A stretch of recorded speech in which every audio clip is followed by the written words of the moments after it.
Kuro is one angry kid. Or at least that's what all the adults say about him, that he's violence incarnate. And sure, he does a mean, scary child laughing face and goes around thieving from the privileged class. But Kuro takes care of his brother, the daydreaming Shiro. After the loss of their parents, they don't have much. They're just stray cats sleeping in an abandoned car. Kuro takes umbrage with anyone stepping on their turf. Between the new kids in town, the local yakuza, the hired muscles supporting big development, some creepy aliens, law enforcement, and the gentrifying masses, there are many threats to the cat's position in Treasure Town. Kuro feels like he has to protect Shiro from everything. He does all of the stealing so that Shiro can go about his carefree existence.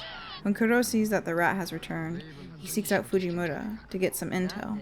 Shiro invites the detective's partner, the very open about his frigidity Zawada, into a conversation about how the sun is the biggest star.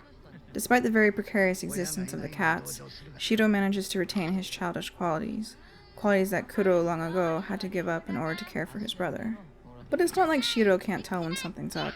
After the Apaches are confronted by the new yakuza in town, Chaco, who is very dedicated to tossing Shiro in the air and joking around with him, gives Kuro the lowdown on their new common enemy, Kimura.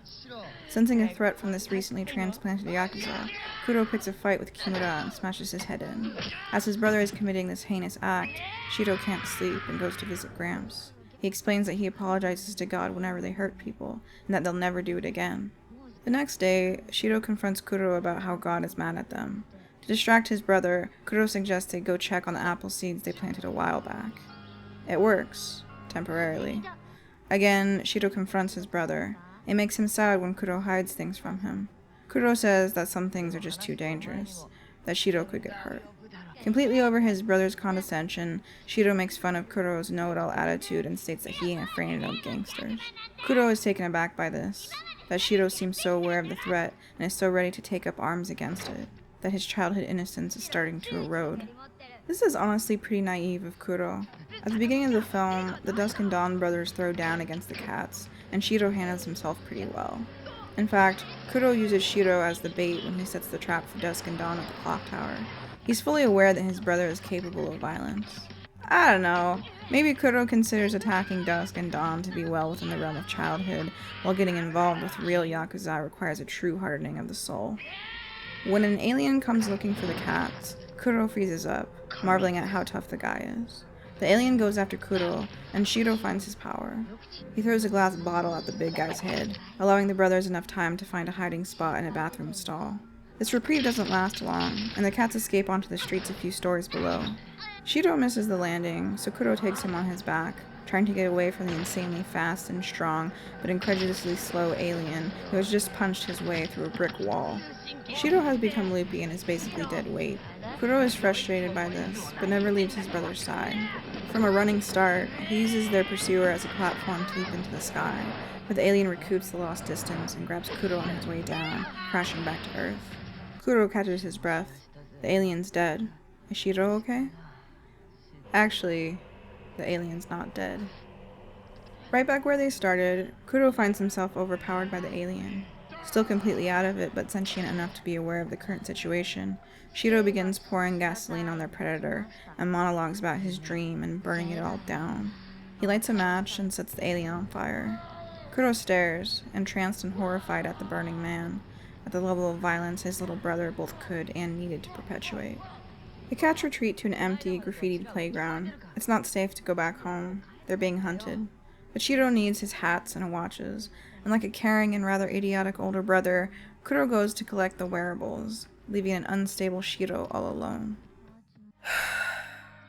I think we all know where this is going. Shiro runs off to check on his apple tree, but gets run down by another alien. This time, without the support of his brother, Shiro can't defend himself and gets stabbed in the hunt. Kuro sticks to his brother's side as he recovers at the hospital, but he's having doubts. These days, Shiro only talks silly talk, and it's hard to protect someone who can't be present. These run-ins with the aliens, they've been very traumatizing for Kuro. Sawada and Fujimura decide to take Shiro into custody to protect him. Kuro stands by and allows it, citing that Shiro is too weak to be his partner anymore. Shiro claps back.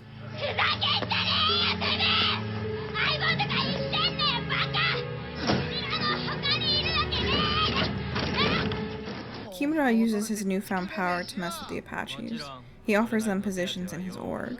Their leader, Chaco, refuses, but Vanilla decides that he wants to trade sides. He sees more of a future for himself with the land developer's dogs than with his little homegrown gang. Kimura, who really just wants to eradicate the Apaches, not take them on individually as staff, takes Vanilla's ears and sends them to Chaco. When Chaco takes a meeting with Kimura, Kuro decides to strike and gives the yakuza some nice, visible scars. Suzuki takes him off the fast track and places him on indefinite paid leave. But Kimura is a workaholic whose entire identity is tied to his position, so he gets bored and angry. He trades barbs with his girl, who reveals she's pregnant. Of an evening, Kimura gets drunk at the Eyeball Bar, and Snake, the queer-coded foreigner with no redeemable characteristics in a sea of morally gray gangsters, approaches him about a job. Snake invites Kimura to Space Needle to observe the extermination of the cats.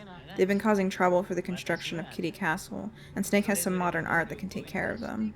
Kimura objects to the foreigner's interference with the cats. He says the people of Treasure Town can handle them. Snake's not bothered. He sends out his works of art to hunt. In the winter, Kimura returns to Snake's evil globe in the sky. This time he has a request: kill Suzuki. The nostalgic old horn dog has been causing trouble for the developers in Treasure Town. Kimura outright refuses, but Snake knows about his pregnant girl, and he's not afraid to tear her stomach right open. Kimura pulls himself together just long enough to take his mentor and father figure out for drinks. But Suzuki is serene. He knows what's coming. Kimura has always been an easy read. He sits down to make things simple for his protege, and shaken to his core, Kimura takes out his gun and pulls the trigger. There are several parallels running through Tekkonkinkreet. Dusk and Dawn mirror the cats, orphan brothers who get run out of their hometown by aliens, aka foreign investment. Kimura threatens Chaco with intel about his mother, and then Snake inverts his power play, threatening Kimura using the knowledge of his unborn child. The big thing here is the parallel stories of Kuro and Kimura, and their descent into and rejection of pure darkness. When Kimura is messing with the Apaches, there's a moment where he clocks Kuro, and Kuro clocks Kimura. They seem to recognize each other. Kuro goes on to violently attack Kimura, but not because he's screwing with the Apaches. For the most part, Kuro doesn't commit acts of violence unprovoked. He and Shiro defend themselves against the Dusk and Dawn brothers, but later the two sets of siblings make peace. Shiro even gives Dusk their piggy bank. And while Kuro does attack that one kid for the ungodly sin of trash talk, all of the development surrounding Treasure Town was at Kuro and Shiro's expense. The cat extermination was implemented in direct response to building Kitty Castle. This kid doesn't exactly deserve a concussion, but the entertainment for his privileged ass was paid for in Shiro's blood. Point is, Kuro only attacks when he feels threatened. So why does he feel so threatened by Kimura? There's not much to support this outside of their mutual recognition, but my theory is that Kimura killed Kuro and Shiro's parents, and Kuro was out for revenge. Even if Kimura didn't literally murder the cat's parents, he's ruthless enough to have taken out people with children. We're never explicitly told how Kuro and Shiro's parents died, but the cyclical nature of the story suggests that they were killed by yakuza.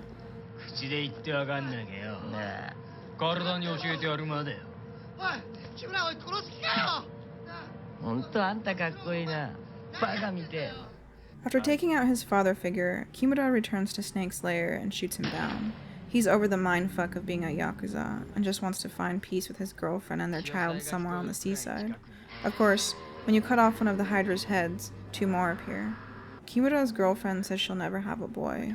The violence consuming their lives is at the hands of and at the cost of men. Kimura attempts to escape this life of violence, but gets shot down instead. Shiro talks about the beach a lot. We even see it in his daydreams, and it's the primary subject of his silly talk at the hospital.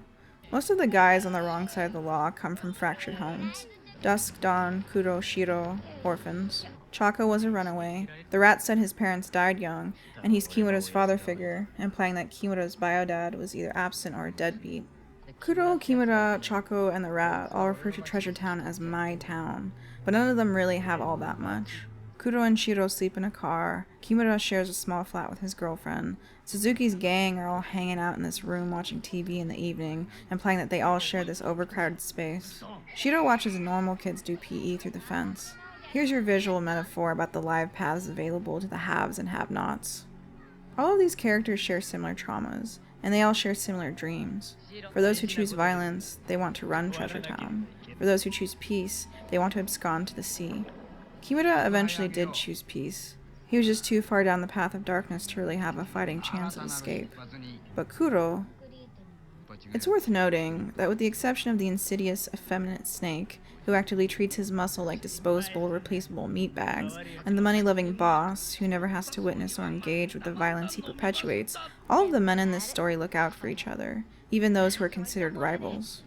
Kimura takes a pretty big beating from Kuro and still stands up to Snake about exterminating the cats. Dusk, Dawn, Kuro, and Shiro stake their claims to Treasure Town with their fists, but end up engaging in mutual aid. Kuro is on good terms with the Apaches and has a mildly neutral relationship with Fujimura and the rat, and after putting his protege on leave, Suzuki takes the time to check in on him.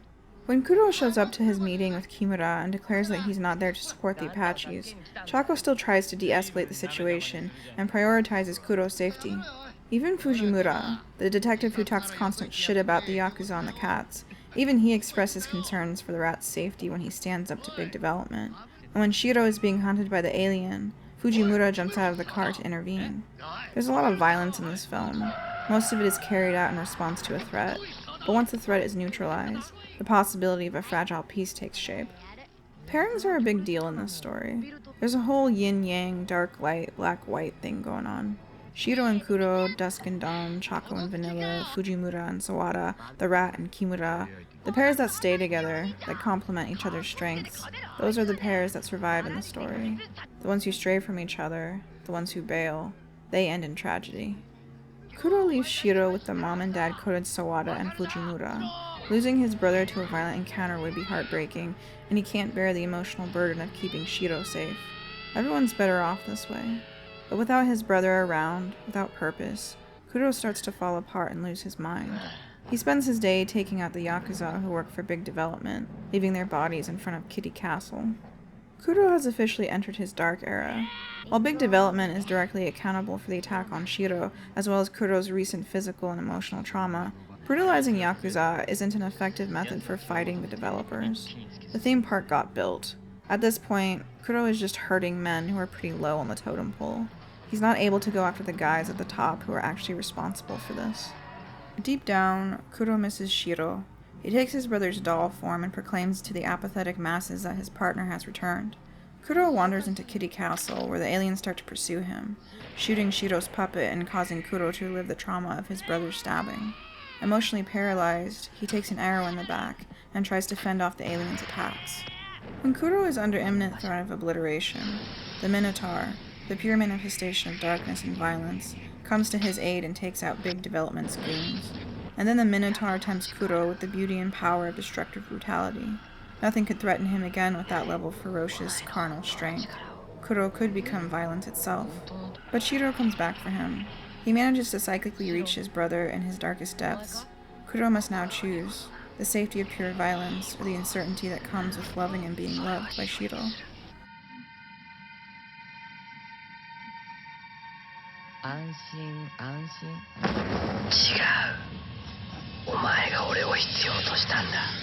Kuro chooses his brother. Despite the certainty of darkness, he believes in the light. And then they take off to the beach and live happily ever after. The end.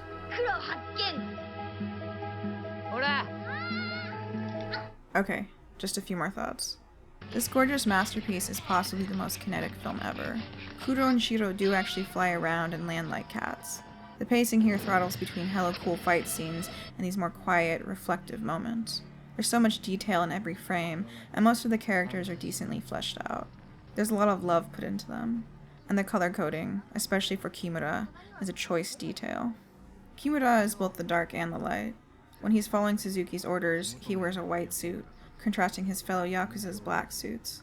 The rat, a lifelong gangster who won't shut up about how all you need is love, wears a gray suit the entire time. As he begins to go rogue, as he begins to carry out unprovoked violence, Kimura switches to black. And then Suzuki benches him. Kimura changes to a brown suit. He's in a more neutral, contemplative space. He struggles with his role. Whenever Snake tempts him, he's wearing brown. When he's forced to kill Suzuki, he reverts to black. But when he kills Snake, he's back to brown. He's steady, grounded, and finally knows who he is and what he wants. And Kuro, his hair goes from brown to brown again, depending on where he's at emotionally. Once more, the transition between brown and black illustrates the way in which Kuro and Kimura mirror each other. Anyway, Feel free to excise your darkness and violence in the comments. Bye!